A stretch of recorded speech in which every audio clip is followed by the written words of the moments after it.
ఈరోజు మీకు సప్తాక్షరి మంత్రాన్ని ఉపదేశంగా చేయబోతూ ఉన్నాను.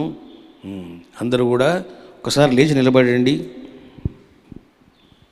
కూర్చొని 3 అగరొత్తులు వెలిగించండి. మీరు ఎప్పుడు ఏ కర్మ చేస్తున్నా ఇంకా మనసులో ఉండాలి క్రీం అని.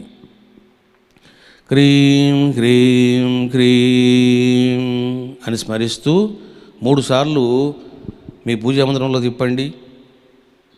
అమ్మవారి చుట్టూ, శివుని చుట్టూ, బావ చుట్టూ తిప్పండి.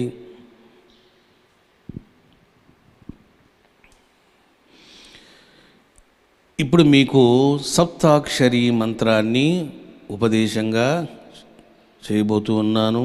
ఇప్పటిదాకా మీరు ఏకాక్షరి క్రీం ఉపదేశం పొందారు, 22 అక్షర మంత్రోపదేశం పొందారు. అంటే దక్షిణకాళి మూలమంత్ర ఉపదేశం పొందారు. ఇక 3వది షడక్షరి మంత్రాన్ని ఉపదేశంగా పొందారు. క్రీం కాళికే స్వాహ. ఇప్పుడు ఇంకా కొంచెం పైకి పోతున్నారు. సప్తాక్షరి 7 అక్షరములతో కూడినటువంటి కాళీ మంత్రాన్ని మీరు ఉపదేశంగా పొందబోతున్నారు. నమస్కారాల మొదలులో ఉండండి. నేను చెప్పినట్లు చెప్పండి.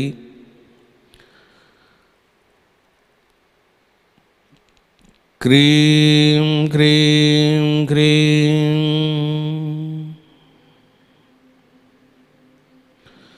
ఓం ఐం శివశక్తి సాయి సిద్ధగురు శ్రీ రమణానంద మహర్షి గురుభ్యో నమః. ఓం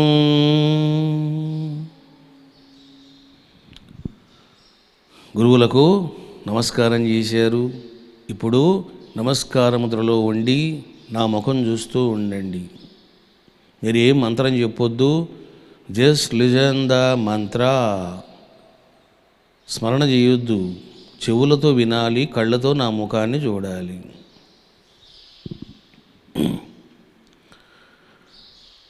క్రీం ఓం హ్రీం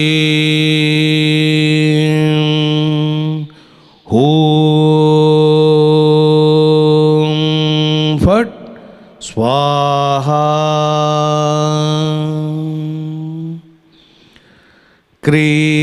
క్రీం ఓం హ్రీం ఓం ఫట్ స్వాహా. క్రీం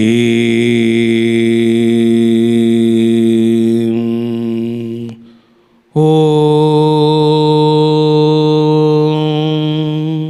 హ్రీం ఓం ఫట్ స్వాహా.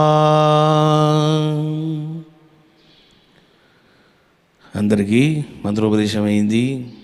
ఇప్పుడు నేను పలికిస్తాను, నేను చెప్పిన తర్వాత చెప్పండి. క్రీం ఓం హ్రీం ఓం ఫట్ స్వాహా. ఇప్పుడు నాతో పాటు మీకు కార్డు వస్తుంది. కార్డు చూడండి, పంపించారా? కార్డు దగ్గర పెట్టుకోండి. కార్డు చూస్తూ నాతో పాటు మీరు గొంతు కలపాలి. నేను 1 2 3 4 అంటాను. 4 అనగానే స్టార్ట్ చేయాలి.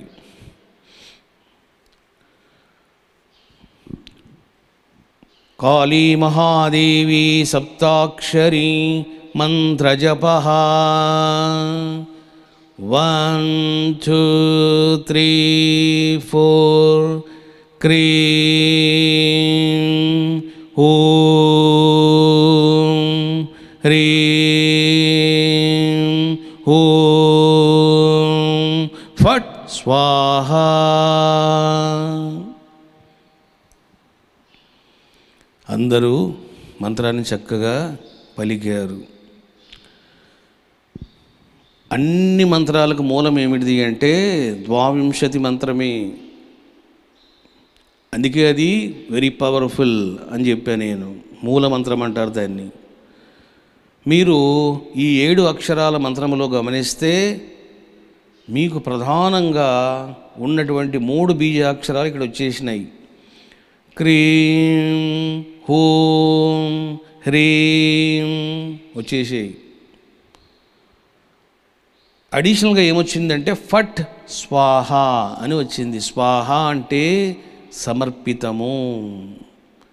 వాస్తవంగా ఓం శివాయ నమః, ఓం శివాయ స్వాహ. జపం చేసేటప్పుడు నమః అంటాము, హవనం చేసేటప్పుడు స్వాహ అంటాము. కానీ తాంత్రికములో జపములో స్వాహాకారం ఉంటుంది. ఎందుకు అని అంటే నమః అంటే కూడా స్వాహ వెరీ పవర్ఫుల్. ఏవండి నమస్కారం అండి అంటూ ఉంటారు. అందరికీ నమస్కారం చేస్తాం మనం. స్వాహ అన్నది ఎవరికి? ప్రత్యేకంగా నువ్వు చేసేటువంటిది. ఫట్ అంటే ఏమిటిది అంటే క్రోధ నివారకం. క్రోధ నివారకం ఫట్. ఎవరో ఏదైనా మిస్బిహేవ్ చేస్తుంటే మాట్లాడుతుంటే పో బయటికి పో అంటాం కదా. చూడండి, కోపంతో మనము పో అని అంటాం. సాంస్క్రిట్లో ఏంటంటే దీన్ని ఏమంటారు అంటే అస్త్రం అంటారు, విఘ్న నివారకం అని అంటారు. ఫట్ ఫట్ అంటే విఘ్న నివారకం. అంటే నిన్నెవడో బాధ కలిగిస్తూ ఉంటాడు, హృదయ వేదన కలిగిస్తూ ఉంటాడు, అన్యాయం చేస్తూ ఉంటాడు, నిన్ను అవమానం చేయాలని చూస్తుంటాడు, వానికి పడతాయి దెబ్బలు. గుర్తుపెట్టుకోండి, ఈ మంత్రం వెరీ పవర్ఫుల్ మంత్రం. దీంట్లో మీకు 3 పవర్స్ ఉన్నాయి ఈ మంత్రములోన. క్రోధ నివారకం. నీకు ఎవడి మీదకైనా కోపం వచ్చిందా, నువ్వు ఈ జపం కనుక చేసినావు అనుకో చచ్చాడు వాడు. నీకున్న క్రోధం కూడా పోతుంది. నీకు ఎవరి మీద క్రోధం వచ్చింది, ఆ క్రోధం పోతుంది, వాణ్ణి తగులుతుంది. అది కథ. నీకు పోతుంది, వాడు తగులుతుంది. ఇక భయ నివారకం. ఇప్పుడు చూడండి, మీకు ఏదో భయం వేస్తుంది, ఏవో నాకు మనసు సరిగా లేదండి, భయం వేస్తుందండి అంటారు. చూడండి, ఇట్లా భయపడే వాళ్ళు ఏం చేయాలంటే క్రీం హూం హ్రీం హూం ఫట్ స్వాహ అనే మంత్రం లోపల చేయాలి మీరు. ఆ భయం పోతుంది మీకు. నాకేం భయం లేదండి అంటారు. భయ నివారకం, విఘ్న నివారకం, క్రోధ నివారకం. రెండోది ఏం చెప్పాను? క్రోధ నివారకం అన్నాను, విఘ్న నివారకం. అంటే ఎవడైనా నీకు విఘ్నాలు కలిగిస్తూ ఉంటే ఆ విఘ్నాలు వాడు కలిగించలేడు. దీన్ని ప్రయోగ మంత్రము అంటారు.